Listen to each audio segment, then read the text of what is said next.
Existe um tipo de silêncio que é mais poderoso que qualquer grito. Um silêncio que não vem da falta de palavras, mas da escolha consciente de não desperdiçá-las. Aprendi isso no dia em que meu genro anunciou, na ceia de Natal, que eu seria internada num asilo na segunda-feira. E o que aconteceu 5 minutos depois desse anúncio mudou minha vida para sempre. Me chamo Margarete Almeida Silva. Tenho 67 anos e durante muito tempo achei que essa idade me tornava invisível. Achei que ser viúva, aposentada e mãe de uma filha adulta significava que minha vida já estava decidida, que meu papel era apenas existir nas bordas da história de outras pessoas. Mas eu estava errada.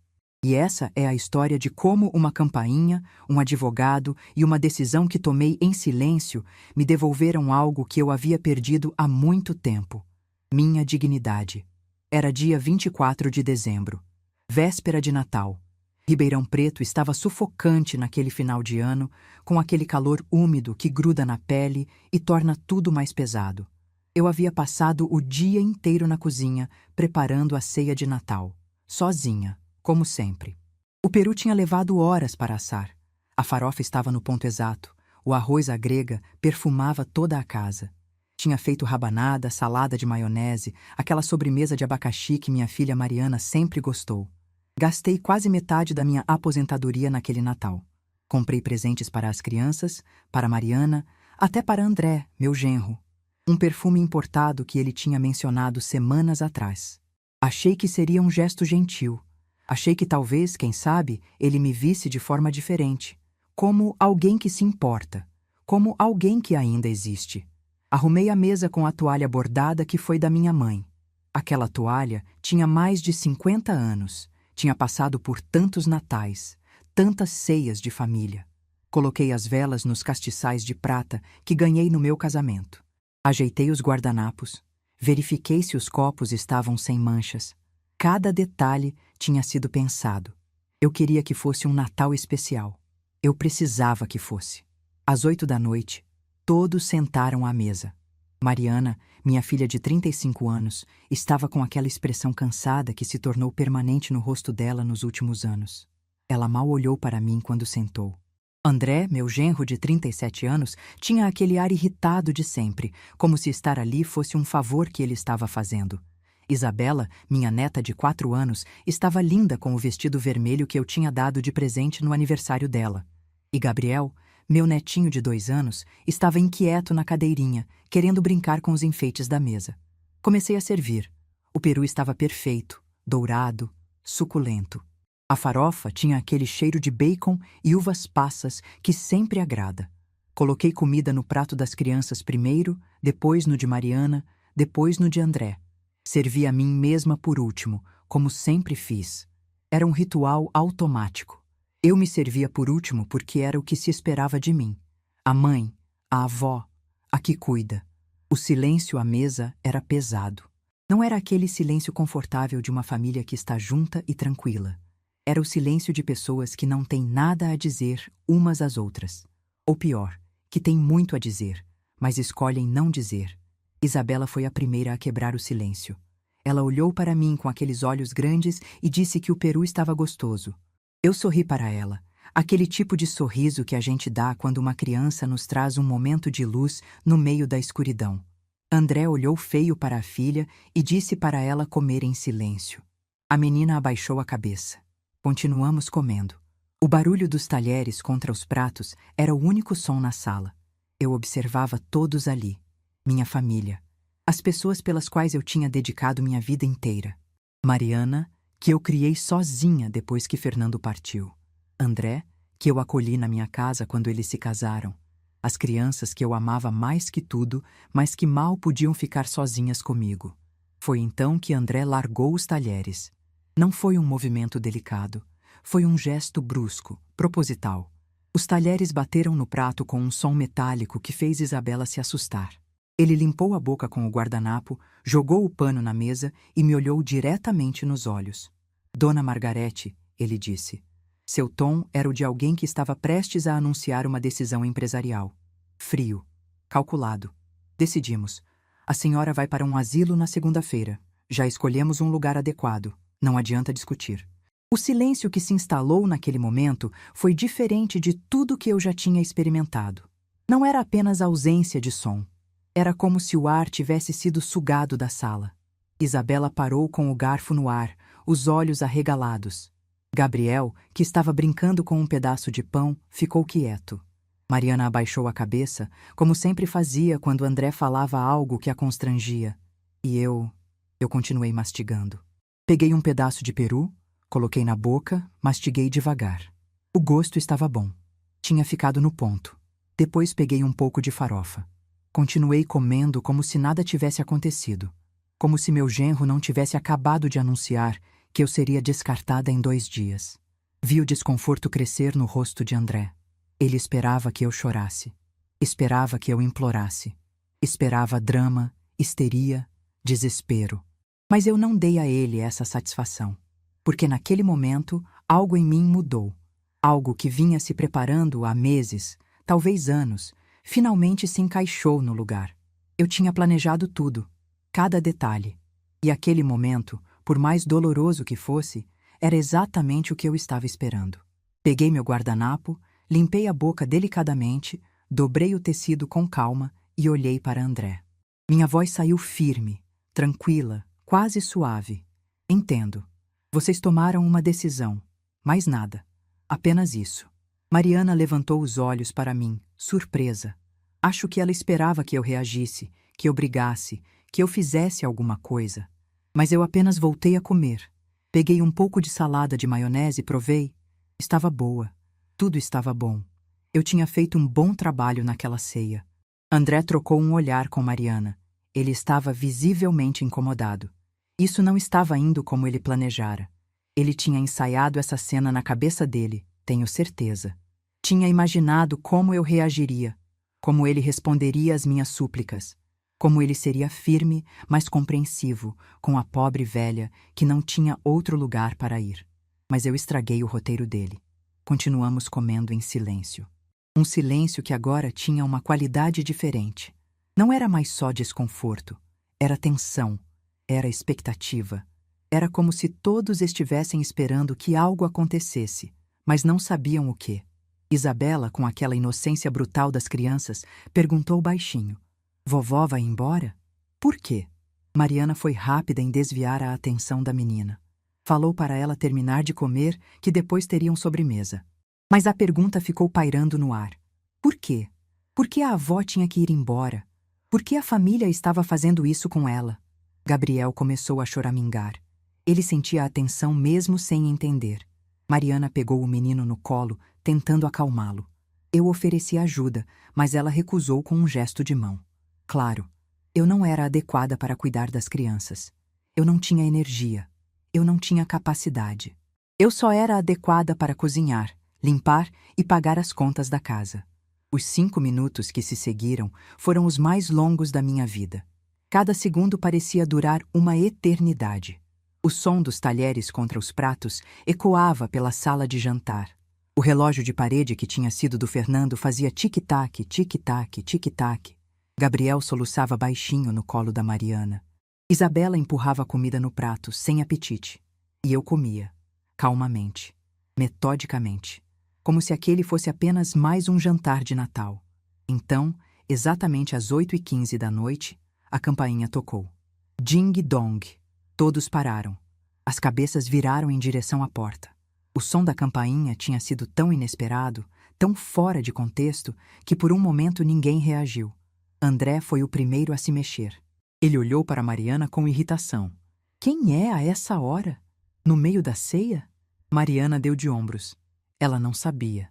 Não estavam esperando ninguém. André jogou o guardanapo na mesa. Levantou-se com um suspiro exagerado de quem está sendo incomodado. Empurrou a cadeira com mais força do que o necessário. Caminhou até a porta de entrada, pisando pesado, deixando claro que estava irritado com a interrupção. Ele abriu a porta. E o que ele viu do outro lado mudou completamente a cor do rosto dele. Viu o exato momento em que o sangue deixou o rosto do André. Ele ficou branco. Completamente branco. Os lábios se separaram, mas nenhum som saiu. As mãos, que seguravam a maçaneta, começaram a tremer visivelmente. Uma voz masculina, grave e educada, veio da porta. Boa noite. Sou o Dr. Eduardo Mendes, advogado. Vim entregar alguns documentos para a senhora Margarete Almeida Silva. Posso entrar? Mariana se levantou de um salto, quase derrubando Gabriel do colo. Ela olhou para mim com os olhos arregalados, confusa, assustada. Mãe, o quê? Quem é esse homem? Eu dobrei meu guardanapo calmamente, coloquei ao lado do prato e me levantei. Minha voz saiu firme, clara, sem nenhum traço de dúvida ou medo. Claro, Dr. Eduardo. Entre, por favor. Eu estava esperando. André se afastou da porta como se tivesse levado um choque. Dr. Eduardo Mendes entrou na sala com a postura confiante de quem está acostumado a ambientes tensos. Ele tinha uns 60 anos, cabelos grisalhos bem cortados, terno impecável de cor cinza escuro. Carregava uma pasta de couro marrom nas mãos. Logo atrás dele entrou um homem mais jovem, de uniforme. Um oficial de justiça. A presença deles transformou completamente a atmosfera da sala. De repente, aquilo não era mais apenas um jantar de família que tinha dado errado. Era algo oficial, algo legal, algo sério. Boa noite, Dr. Eduardo disse, cumprimentando a todos com um aceno de cabeça educado. Peço desculpas por interromper a ceia de vocês, mas a senhora... Margarete solicitou que eu viesse hoje, neste horário específico. Há alguns documentos que precisam ser entregues. Mariana parecia estar em estado de choque. Ela me olhava como se estivesse vendo uma estranha. Mãe, o que está acontecendo? O que é isso? André tentou recuperar a compostura. Ele endireitou os ombros, cruzou os braços, assumiu aquela postura de autoridade que ele sempre usava quando queria intimidar alguém. Olha aqui, eu não sei que história a dona Margarete contou para o senhor, mas isso pode esperar até depois das festas, não? Estamos tendo um momento em família aqui. Dr. Eduardo olhou para André com aquela expressão neutra que advogados experientes dominam perfeitamente. Uma expressão que não demonstra nem simpatia nem antipatia, apenas profissionalismo absoluto. Senhor? André Augusto? Ele respondeu, como se o nome dele tivesse algum peso. Senhor André? Dr. Eduardo continuou, sua voz mantendo o tom educado, mas firme. Entendo que o momento não é ideal. Mas a senhora... Margarete foi muito clara ao solicitar que os documentos fossem entregues hoje, durante o jantar de Natal, às 8h15 da noite. E como seu advogado, estou cumprindo exatamente o que minha cliente solicitou. Minha cliente. As palavras pairaram no ar. André e Mariana pareciam não conseguir processar. Como assim eu tinha um advogado? Como assim eu tinha planejado aquilo? Doutor. Eduardo abriu a pasta de couro e tirou alguns documentos. Ele olhou ao redor da sala, seus olhos pousando brevemente na mesa de Natal, nas crianças assustadas, na família congelada em vários estados de choque e confusão. Então, ele começou a falar. E cada palavra que saiu da boca dele foi como uma martelada no mundo que André e Mariana achavam que controlavam. Mas antes de contar o que estava naqueles documentos, antes de revelar o que aconteceu depois que o advogado entrou pela minha porta, vocês precisam entender como cheguei até ali. Porque essa história não começou naquele jantar de Natal. Ela começou muitos anos antes.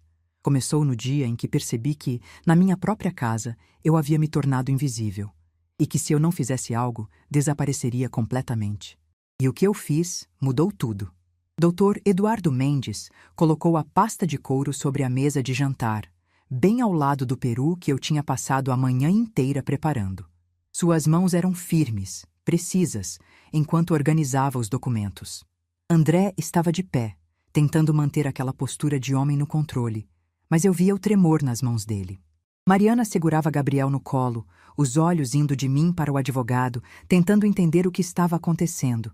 A casa localizada na Rua das Acácias, número 247, Dr. Eduardo começou, sua voz clara e profissional. É de propriedade exclusiva da senhora Margarete Almeida Silva, conforme a escritura registrada em cartório no dia 15 de junho de 1998. Enquanto ele falava, minha mente voltou para aquele dia de junho, 27 anos atrás. Fernando e eu, sentados na mesa do cartório, assinando os papéis da casa própria. Ele segurou minha mão e sussurrou. Nossa casa, Marga. Finalmente nossa.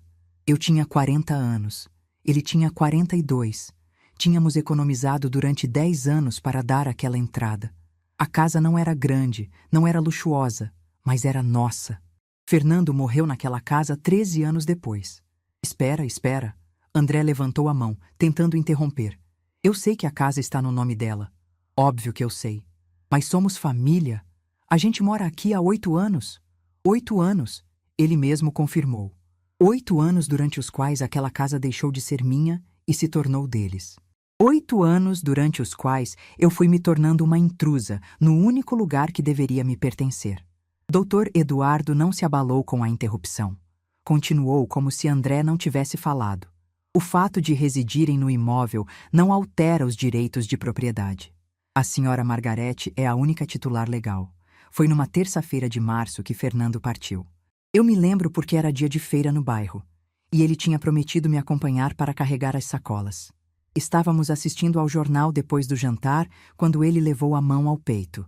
Seus olhos se arregalaram, não de dor, mas de surpresa. Como se não pudesse acreditar no que estava acontecendo. Marga, foi a última palavra dele.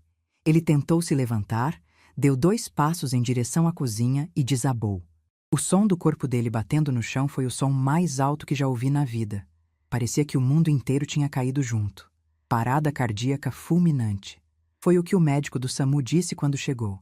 Ele colocou a mão no meu ombro e falou aquelas palavras que todo mundo fala.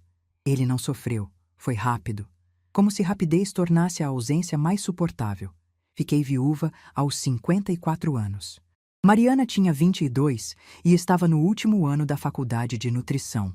De um dia para o outro, me vi completamente sozinha com uma filha que ainda dependia de mim para tudo. Mas a senhora não pode simplesmente nos expulsar. A voz de Mariana me trouxe de volta. Ela tinha lágrimas escorrendo pelo rosto. Gabriel chorava no colo dela, sentindo o desespero da mãe. A gente não tem para onde ir. A gente tem 2 crianças. Isabela me olhava com aqueles olhos grandes e assustados. Vovó! A menina tentou falar, mas André a cortou. Isabela, vai brincar no seu quarto. Agora. Ela não é obrigada a sair. Eu disse calmamente. É minha neta. Pode ficar. Foi a primeira vez em 8 anos que contrariava André diretamente. Vi a surpresa no rosto dele. Mas era tarde demais para ele me intimidar. Aquele tempo tinha acabado. Dr. Eduardo continuou, impassível. A senhora Margarete está exercendo seu direito previsto no Código Civil de retomar a posse exclusiva do imóvel. Uma notificação de desocupação está sendo entregue neste momento. Ele estendeu um documento para André. O papel ficou ali, suspenso no ar. André não se mexeu para pegá-lo. O oficial de justiça deu um passo à frente e colocou o documento sobre a mesa. Fernando deixou a casa quitada. Deixou também uma pequena economia e o seguro de vida. Não era muito, mas não era pouco. Continuei dando aulas de matemática na escola estadual, onde trabalhava havia 20 anos. Todos os dias, acordava às 5:30 da manhã, me arrumava e ia ensinar adolescentes que, na maioria das vezes, não queriam aprender. Mas eu não podia parar. Mariana precisava terminar a faculdade. Paguei o último ano inteiro com o dinheiro do seguro e com as aulas particulares extras que dei à noite. No dia da formatura dela, 3 anos depois que Fernando partiu, sentei na plateia com o coração apertado de orgulho e saudade. Orgulho da minha filha. Saudade do homem que deveria estar ali ao meu lado para ver aquele momento. Quando Mariana me apresentou André, 6 meses depois da formatura, algo em mim se alertou imediatamente. Ele chegou num domingo para almoçar. Lembro que preparei lasanha, a preferida da Mariana. André entrou pela porta olhando tudo ao redor. Não era o olhar de alguém que está conhecendo a casa da namorada. Era o olhar de alguém que está avaliando um imóvel, calculando, medindo, precificando. O aperto de mão dele foi forte demais, ensaiado. Dona Margarete, ele disse com um sorriso que não alcançou os olhos, é um prazer conhecer a senhora. Mariana fala tanto da senhora. Eu sorri de volta. Tentei gostar dele. Tentei ignorar aquele aperto no peito que me dizia que alguma coisa estava errada. 30 dias, Dr. Eduardo disse agora, sua voz cortando minhas memórias como uma lâmina. Vocês têm 30 dias para desocuparem o imóvel. 30 dias? André explodiu. A senhora está de brincadeira. Não dá para encontrar uma casa, fazer mudança, resolver tudo em 30 dias.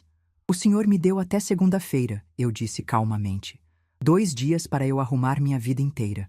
30 dias parece generoso, não parece? O silêncio que se seguiu foi pesado. Eles namoraram por 2 anos antes de se casarem. Durante esse tempo, André vinha jantar em casa pelo menos 3 vezes por semana. Ele era educado, elogiava minha comida, conversava comigo sobre trabalho, sobre política, sobre futebol. Parecia interessado em me conhecer, mas havia momentos, pequenos momentos que eu tentava ignorar. Uma noite, ele e Mariana estavam sentados no sofá assistindo televisão. Eu estava na cozinha lavando louça quando ouvi André dizer, rindo: "Você vai ficar igual sua mãe quando ficar velha? Porque se for, vou ter que trocar você por um modelo mais novo." Ele disse como se fosse uma piada. Mariana riu. Mas eu, com as mãos na água ensaboada, senti aquelas palavras como um tapa. "Além da desocupação, doutor." Eduardo continuou, tirando outro documento da pasta. "Estamos registrando formalmente uma ocorrência de tentativa de constrangimento."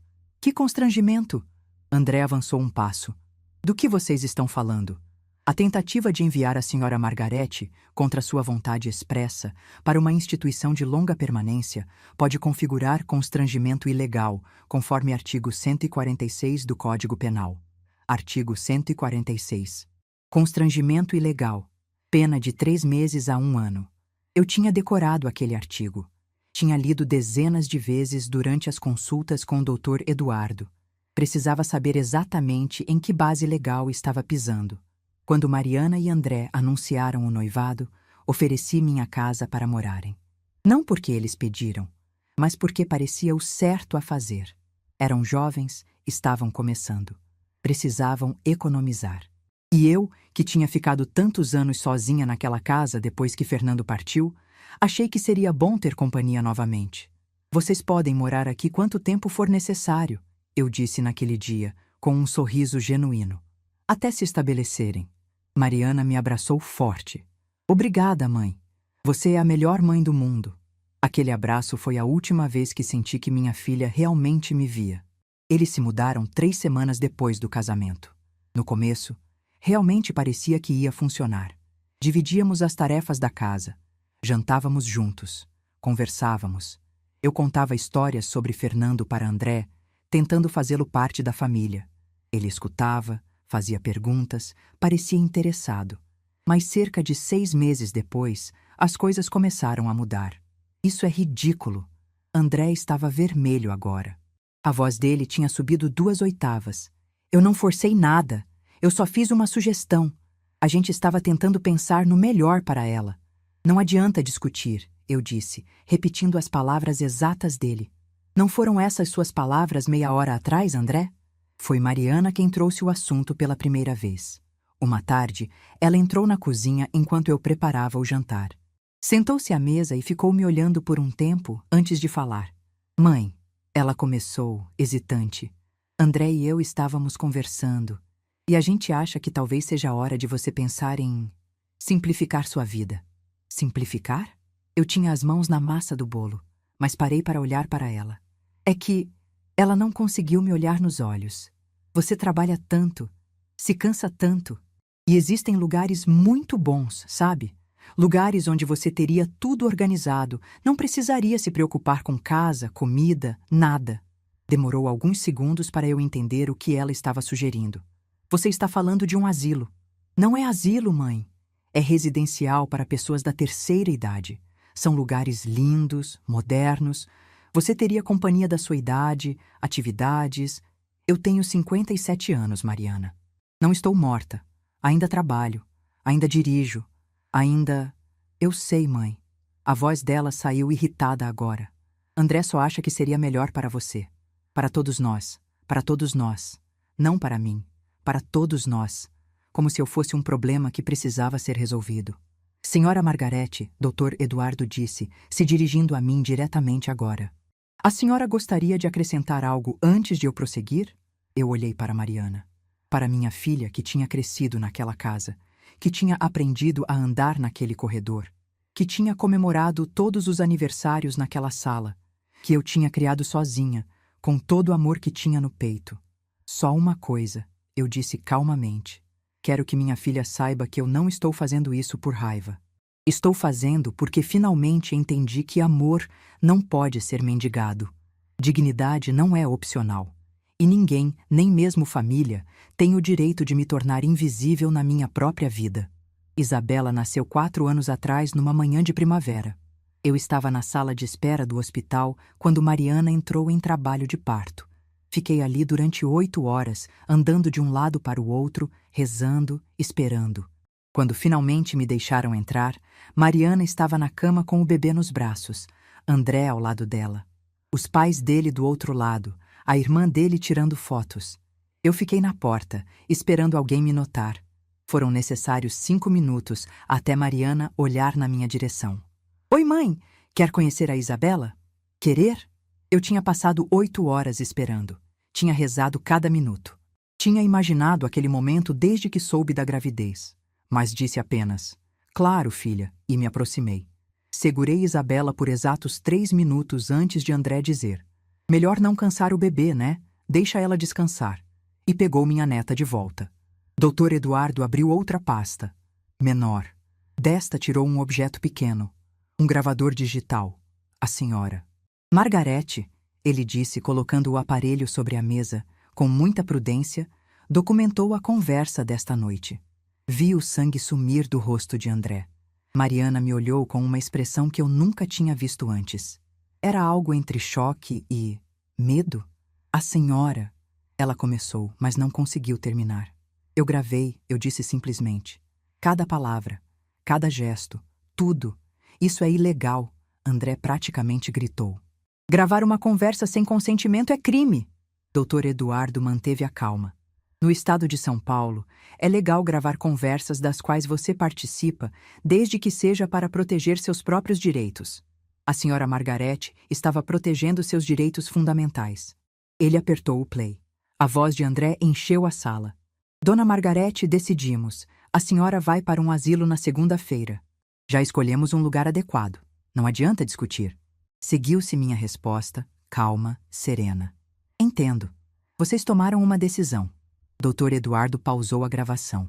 Decidimos. Já escolhemos. Não adianta discutir. Essas palavras caracterizam imposição, não sugestão. Gabriel nasceu 2 anos depois de Isabela. Dessa vez, eu nem sequer tentei entrar na sala de parto. Fiquei na recepção do hospital, sozinha, esperando uma mensagem. A mensagem chegou 3 horas depois do parto. É menino. Gabriel. 3,2 quilos. Está tudo bem. Está tudo bem. Como quem dá notícias sobre o resultado de um exame de rotina.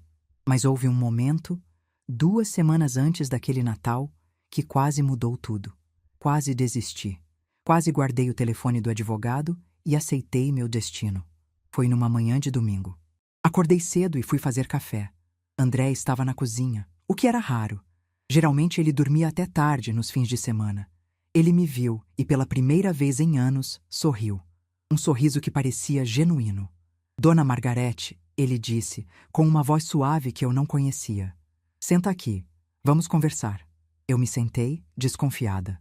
Eu sei que às vezes sou duro com a senhora, ele começou, mexendo no café. Mas é porque me preocupo, de verdade. A senhora merece descansar.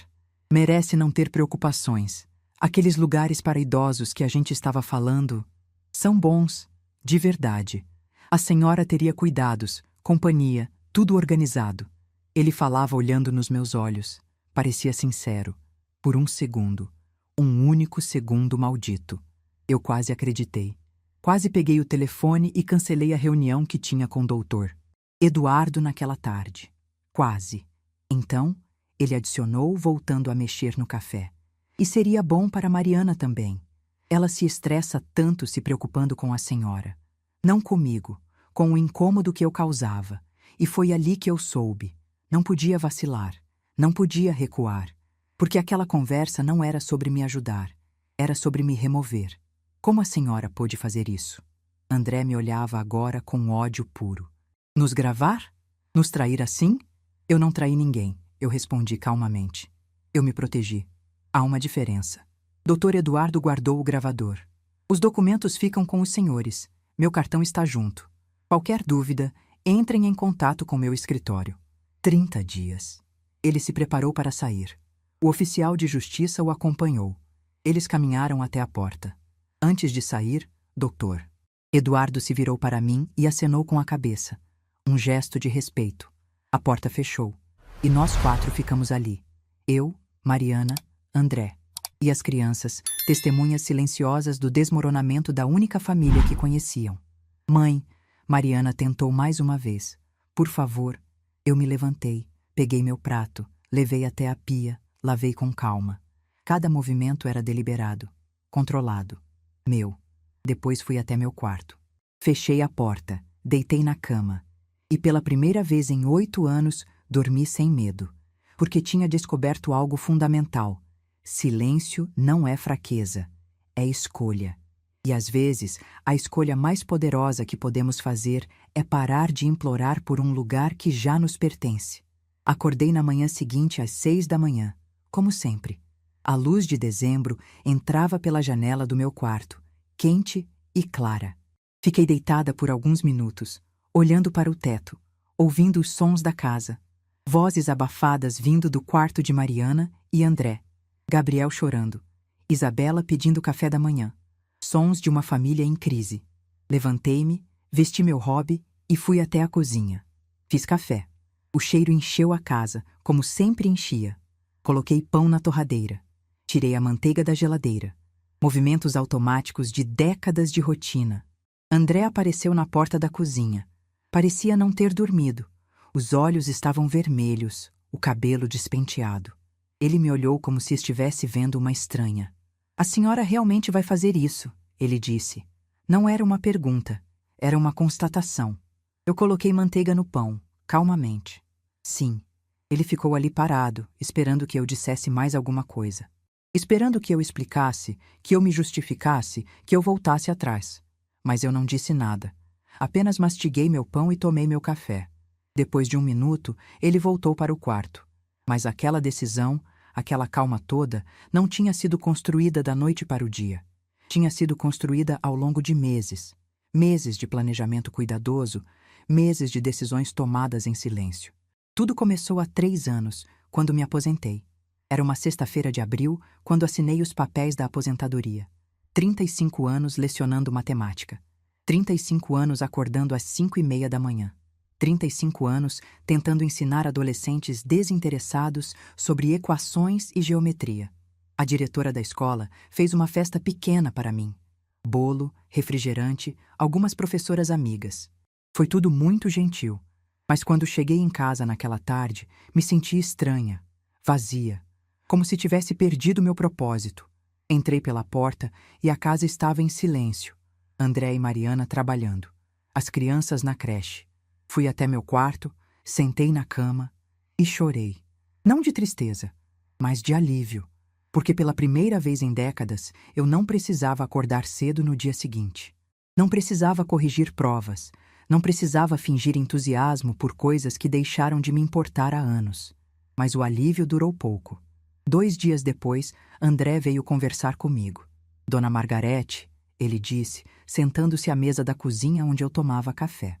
Agora que a senhora se aposentou, a gente precisa conversar sobre algumas coisas práticas. Práticas. Aquela palavra deveria ter me alertado.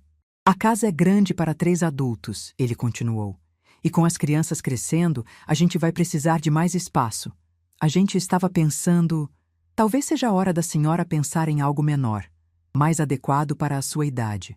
Eu coloquei a xícara na mesa. Algo menor? É, tipo um apartamento.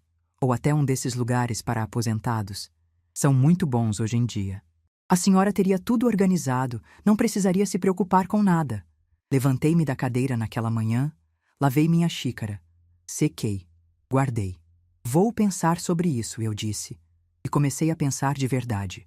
Mariana apareceu na cozinha agora, na manhã seguinte ao jantar de Natal. Ela segurava Gabriel no colo. O menino ainda estava de pijama. Ela me olhou com olhos inchados de tanto chorar. Mãe, a gente precisa conversar. Não temos nada para conversar, eu disse, servindo mais café. Os documentos foram entregues. O prazo está estabelecido. Mas, mãe, ela começou a chorar novamente. Como a senhora pôde fazer isso? A gente é sua família. Eu parei. Coloquei a cafeteira na mesa, olhei para minha filha, para a mulher que eu tinha carregado no ventre por 9 meses, que eu tinha amamentado, que eu tinha ensinado a andar, a falar, a ler. Família não joga a mãe para fora de casa, Mariana. Família não planeja internar a avó num asilo sem nem perguntar se é isso que ela quer. Família não trata ninguém como um problema a ser resolvido. Foi uma semana depois daquela conversa com André, há 3 anos, que comecei a procurar apartamentos. Não contei para ninguém. Acordava cedo, como se ainda fosse trabalhar, mas em vez de ir para a escola, ia visitar imóveis. Pequenos apartamentos no centro da cidade, estúdios, kitnetes, lugares que cabiam dentro do orçamento que eu tinha. Visitei 12 apartamentos em 3 semanas. No 13º, eu soube. Era um apartamento pequeno no centro de Ribeirão Preto.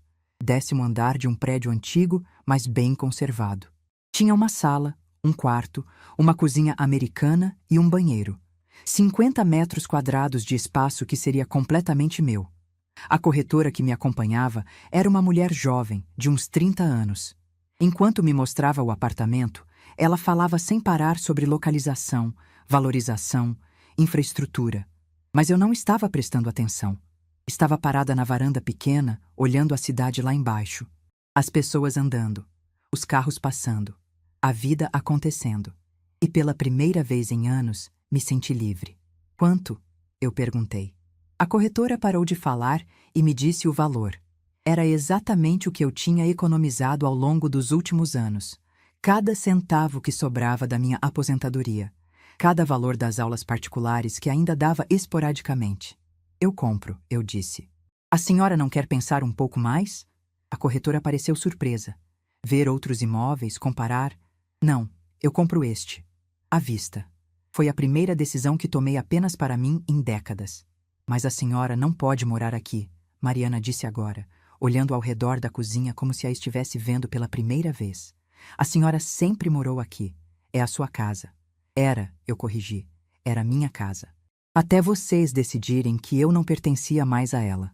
Ela abriu a boca para responder, mas não saiu nenhum som. Apenas mais lágrimas. Isabela entrou na cozinha naquele momento, ainda de pijama, segurando seu coelhinho de pelúcia. Vovó, ela disse com aquela voz pequena, a gente vai embora? Sim, minha flor, eu disse, ajoelhando-me na frente dela. Vocês vão para uma casa nova. E você? Seus olhos grandes estavam cheios de confusão. Você vem também? Eu vou para a minha casa, e você pode me visitar sempre que quiser. Mas eu não quero que você vá embora. A voz dela começou a tremer. Meu coração se apertou, mas mantive a firmeza na voz. Às vezes, as pessoas precisam de casas diferentes. Mas isso não significa que paramos de nos amar. Foi 3 meses depois de comprar o apartamento que procurei Dr. Eduardo Mendes. Tinha visto o nome dele no jornal. Um advogado especializado em direito de família e sucessões. O escritório ficava no centro, numa sala comercial com vista para a praça principal. Liguei numa terça-feira de manhã. A secretária me deu horário para sexta à tarde. Passei os 3 dias ensaiando o que ia dizer.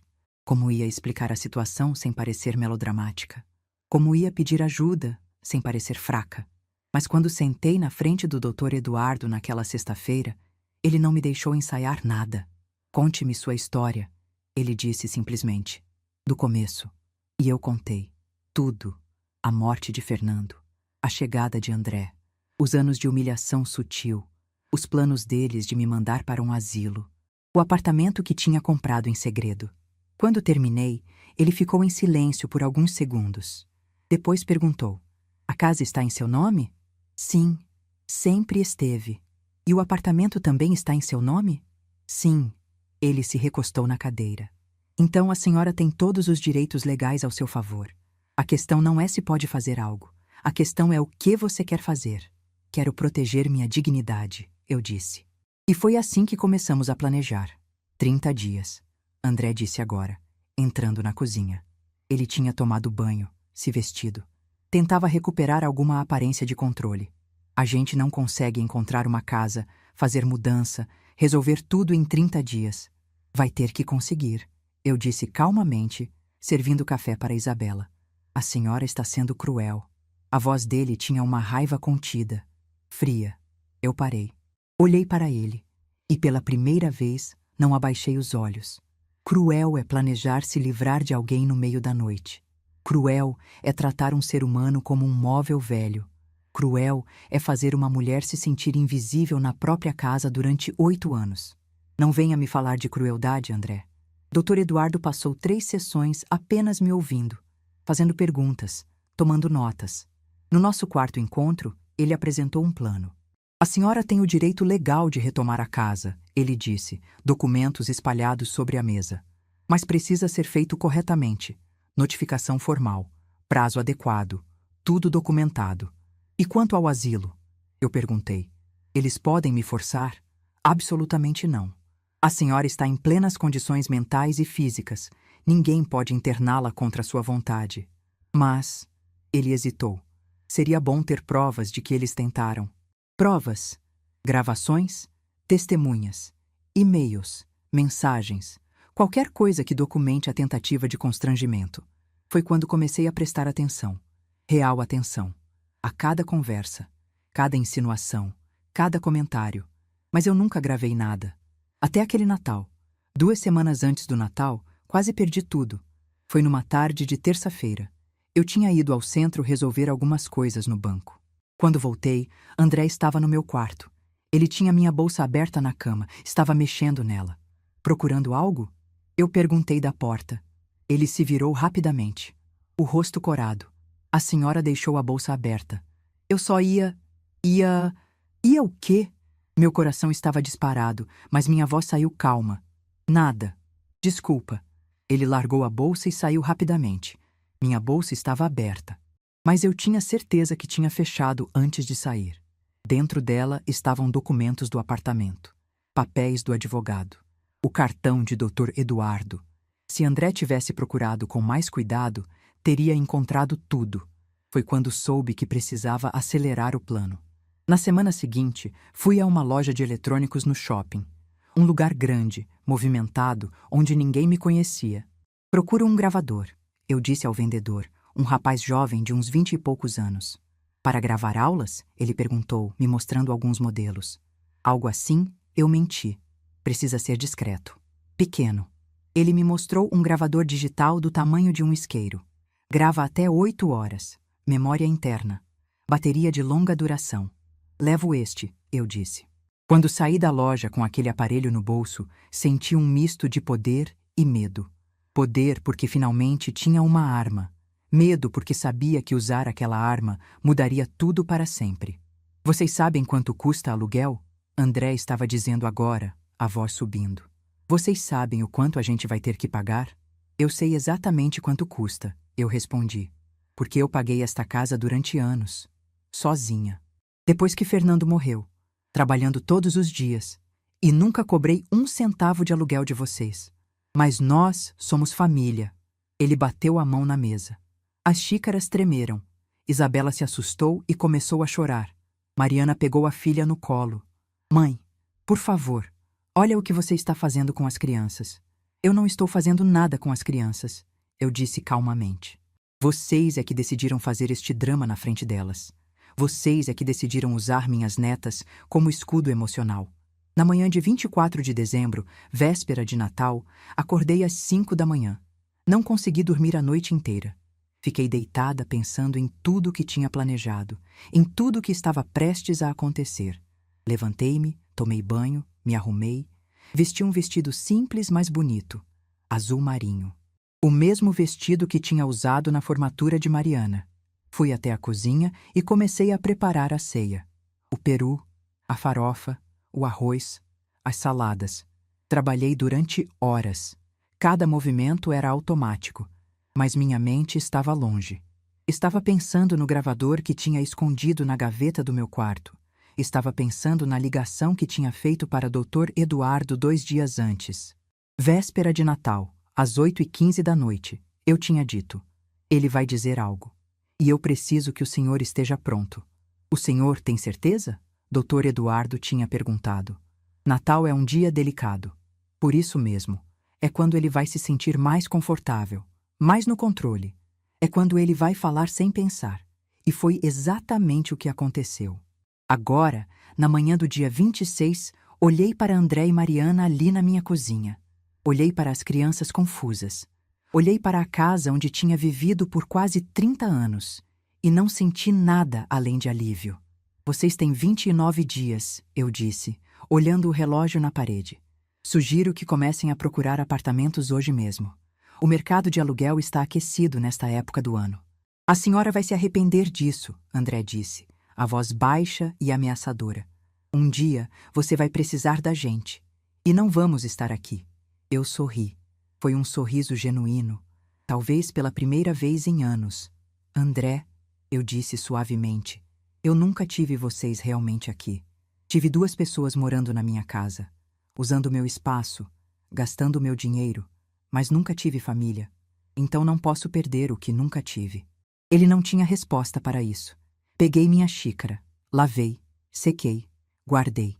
Depois fui até meu quarto. Sentei na cama, abri a gaveta da mesinha de cabeceira. Lá dentro estava a chave do meu apartamento. Pequena, dourada, brilhante. A chave da minha liberdade. Segurei aquela chave na mão por um longo tempo, pensando em tudo que tinha planejado, em tudo que tinha arriscado, em tudo que estava prestes a ganhar. E pela primeira vez em 8 anos, sorri pensando no futuro, porque tinha descoberto algo fundamental. Você não precisa ser cruel para ser forte. Não precisa ser agressiva para ter poder.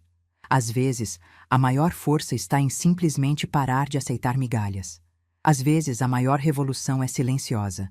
E a minha revolução tinha apenas começado. Os dias que se seguiram ao jantar de Natal foram os mais tensos que já vivi. A casa estava carregada de um silêncio pesado, interrompido apenas por conversas sussurradas e portas batendo. André mal olhava para mim. Mariana não parava de chorar. E as crianças sentiam tudo, mesmo sem entender completamente. Na manhã do dia 27, 3 dias depois do jantar, acordei com o som de vozes alteradas vindo da sala. Olhei o relógio. 7h15 da manhã. Vesti meu hobby e fui ver o que estava acontecendo. André estava ao telefone. A voz dele ecoava pela casa. Como assim 2.500? Por aquele apartamento minúsculo? Ele andava de um lado para o outro, nervoso. Não, não dá. A gente não tem esse dinheiro. Tem algo mais barato? Ele desligou o telefone e o jogou no sofá. Quando me viu parada na porta da sala, seu rosto se contorceu. Satisfeita? Ele cuspiu as palavras. Os aluguéis estão absurdos. A gente não consegue pagar nada decente. Tudo por causa da senhora. Eu não respondi. Apenas fui até a cozinha fazer meu café. Ele me seguiu. A senhora não pode fazer isso com a gente, ele disse, a voz tentando soar firme, mas saindo desesperada. Nós temos 2 crianças.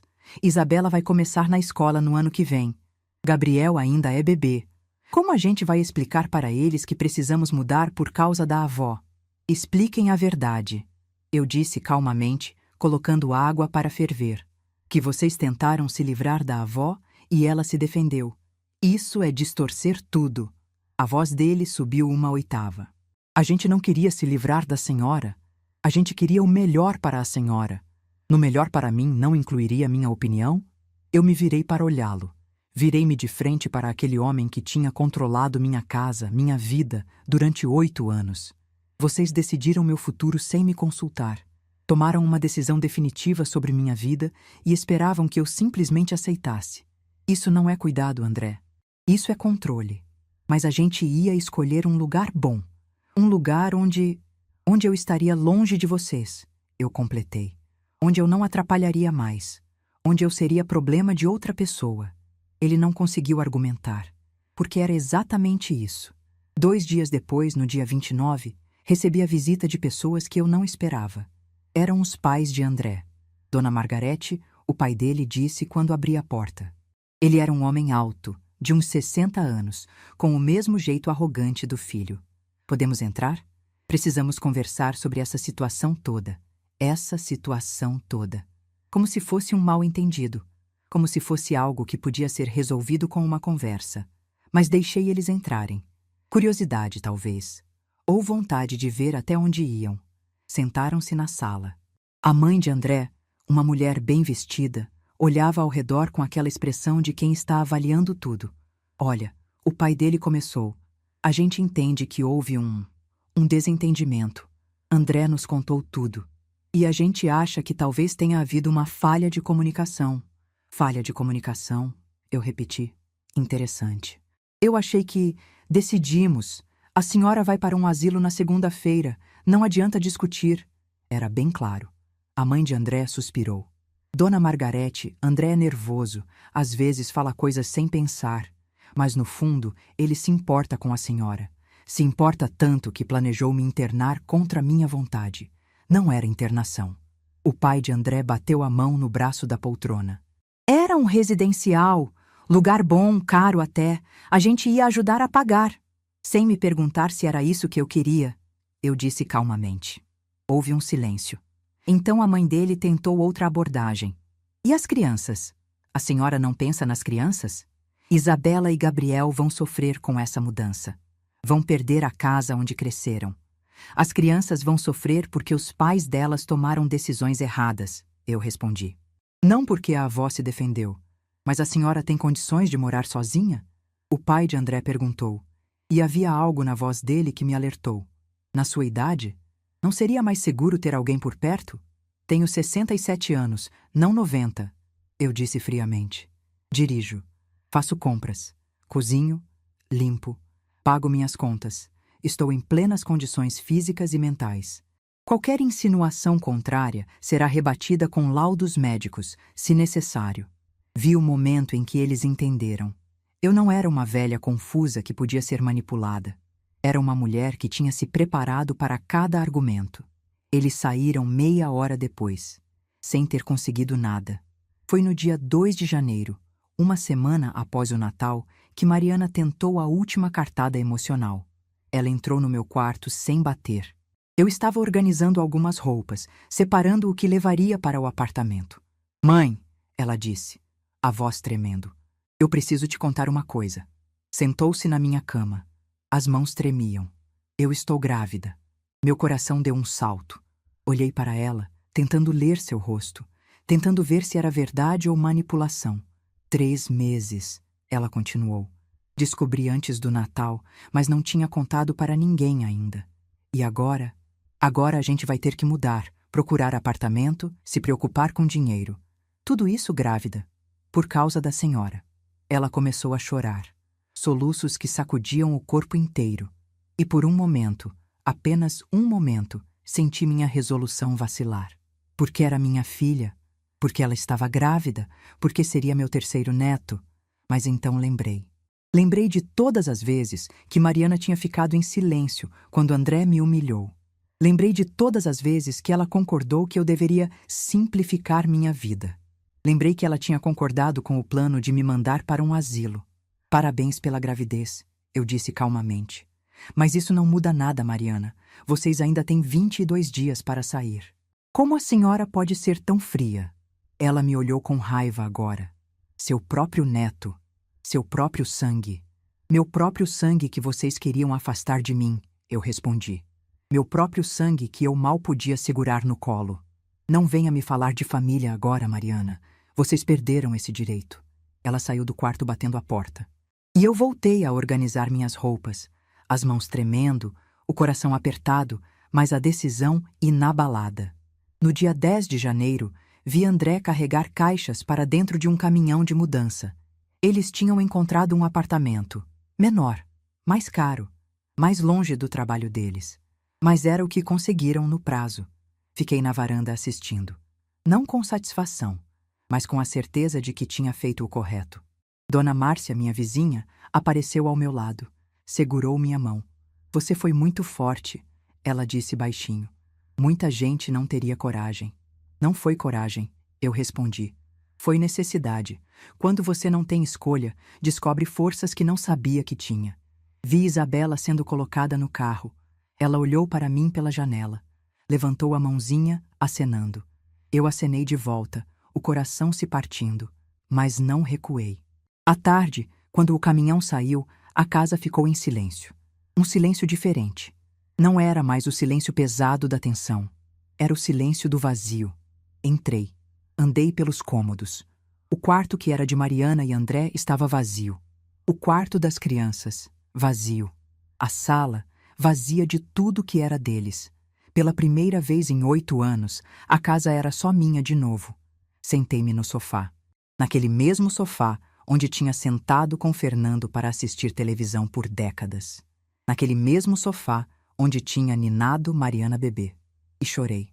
Não de arrependimento, mas de alívio, de libertação, de luto pelo que poderia ter sido e nunca foi. Chorei por tudo que tinha perdido, mas também por tudo que tinha recuperado. 2 dias depois, no dia 12, vendi a casa.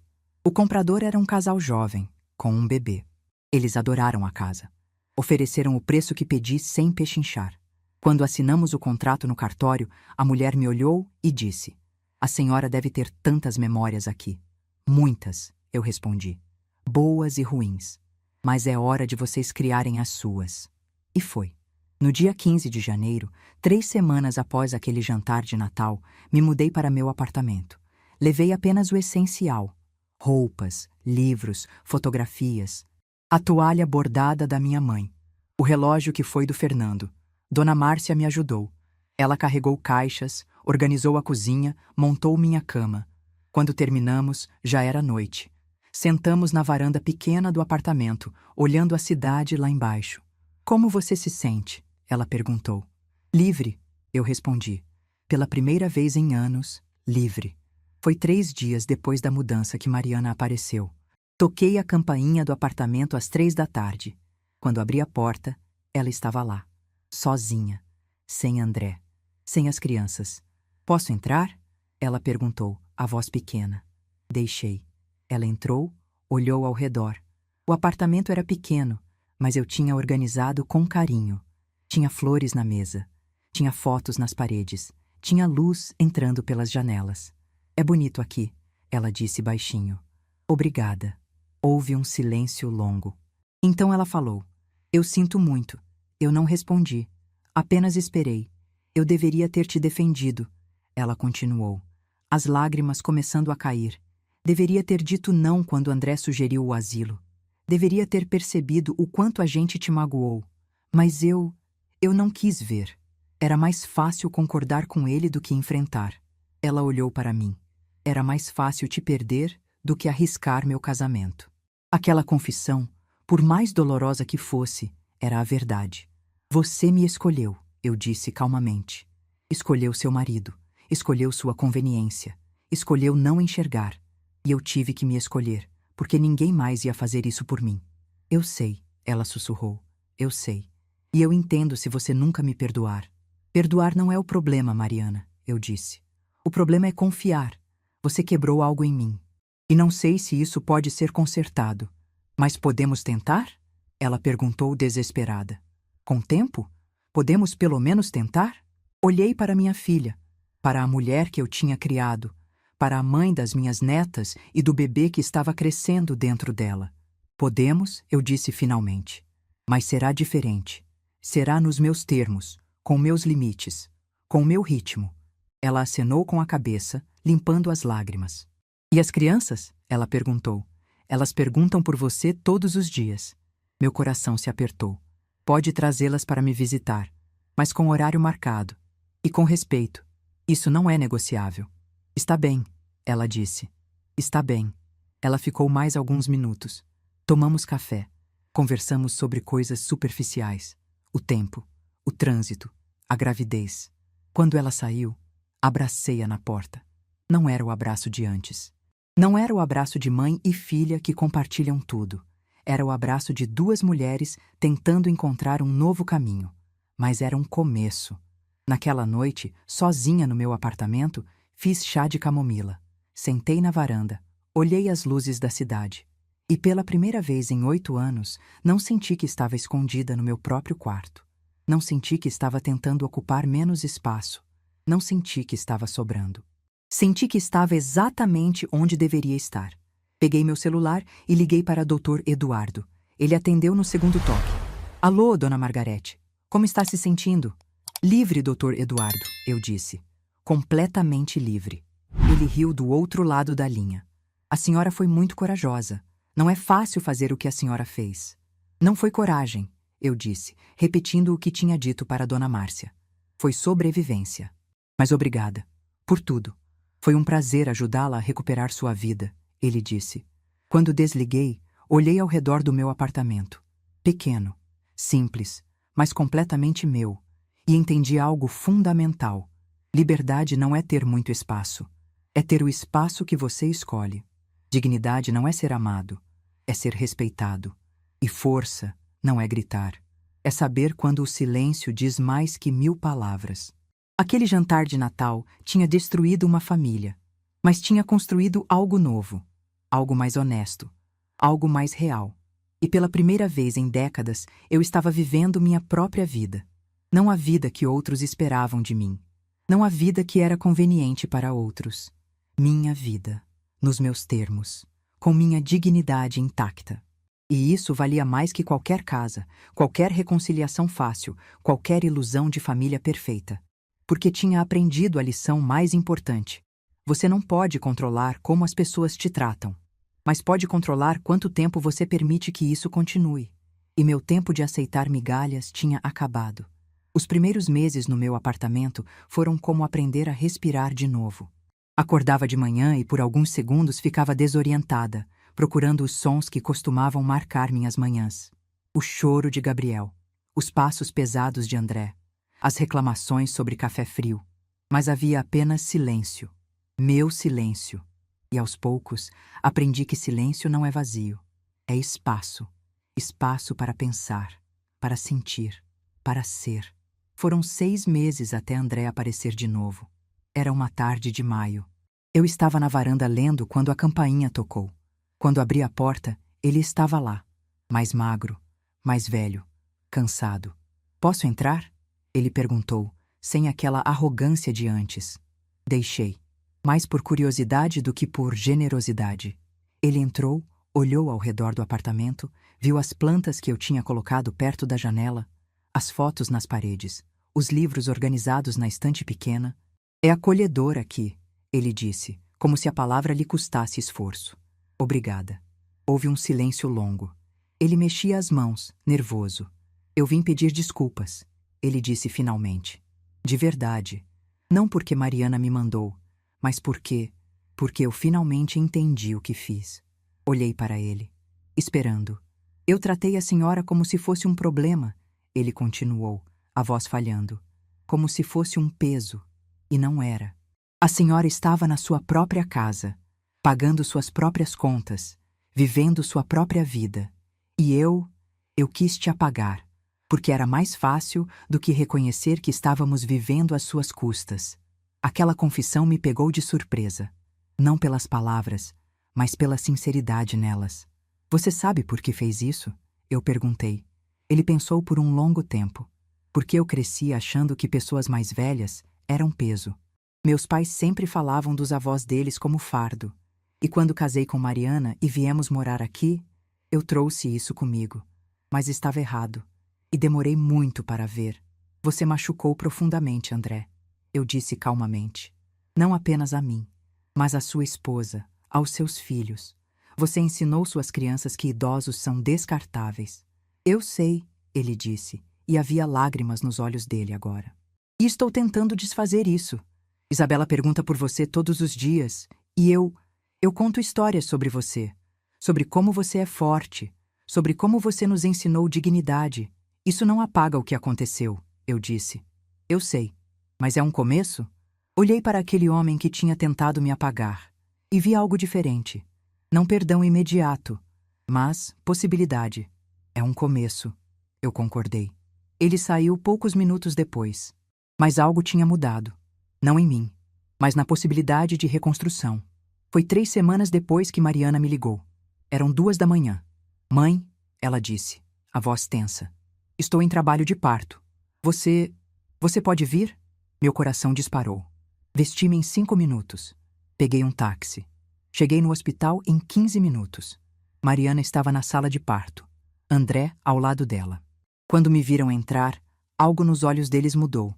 Mãe, Mariana estendeu a mão. Fica comigo? Fiquei. Segurei sua mão durante cada contração. Limpei seu suor. Sussurrei palavras de encorajamento. E quando minha terceira neta nasceu, às 4:30 da manhã, foi em meus braços que Mariana chorou. Uma menina, a enfermeira anunciou. 3,2 kg. Como vão chamar? Eu perguntei.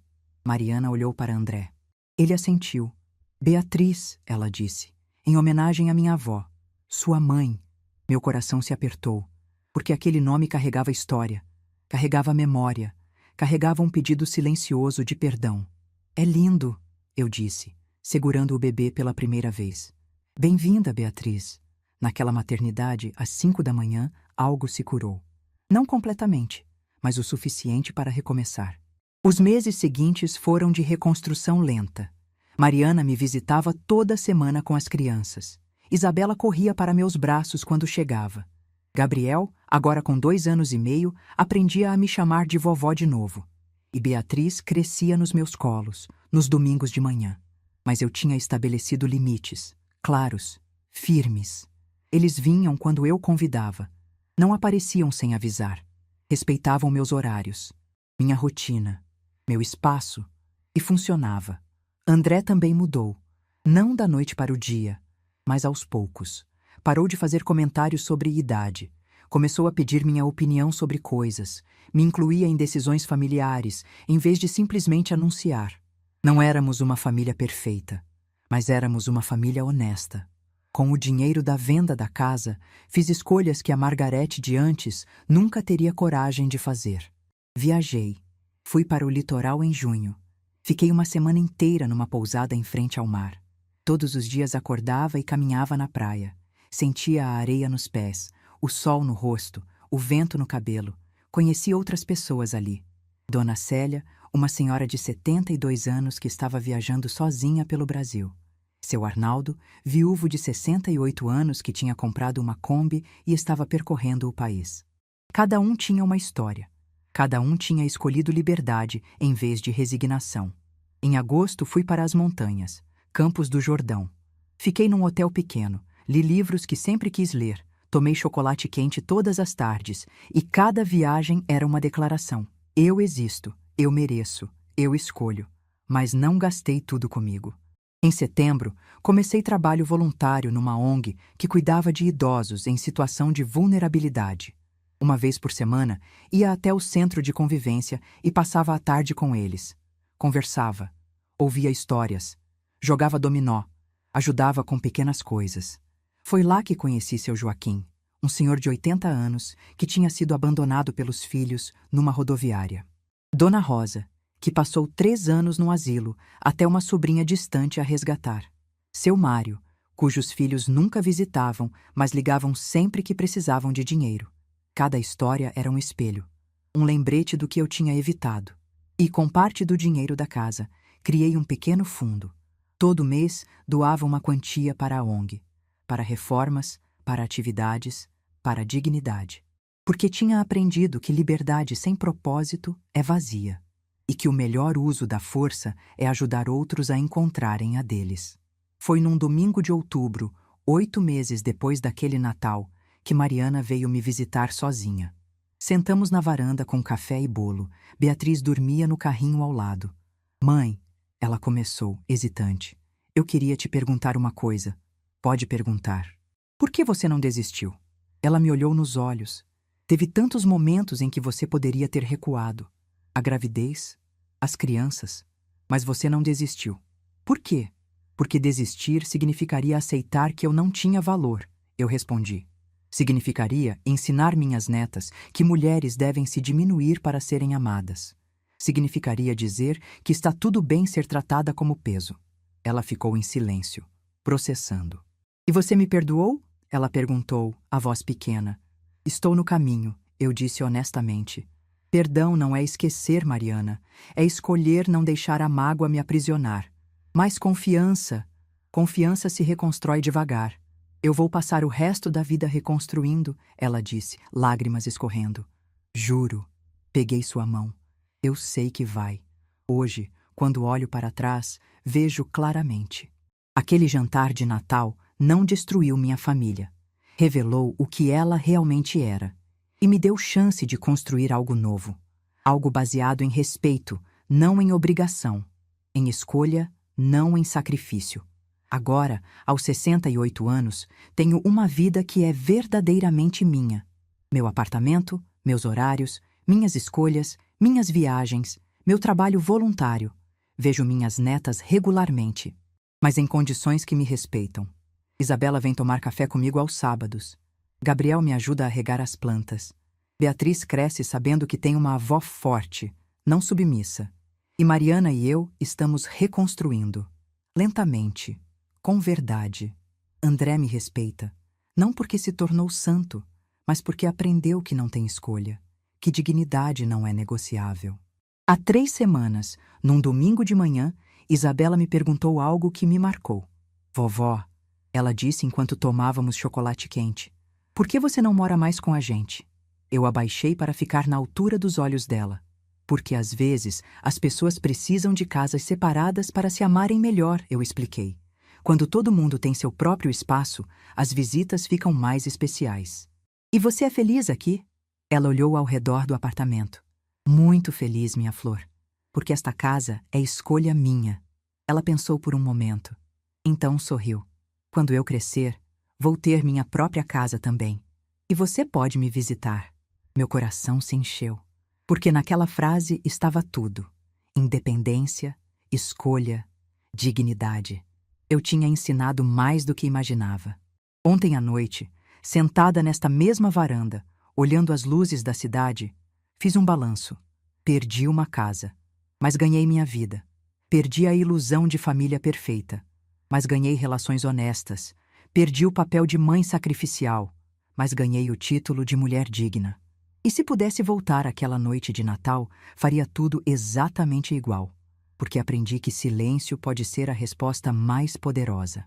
Que dignidade não se pede, se exige. Que amor verdadeiro respeita, não sufoca.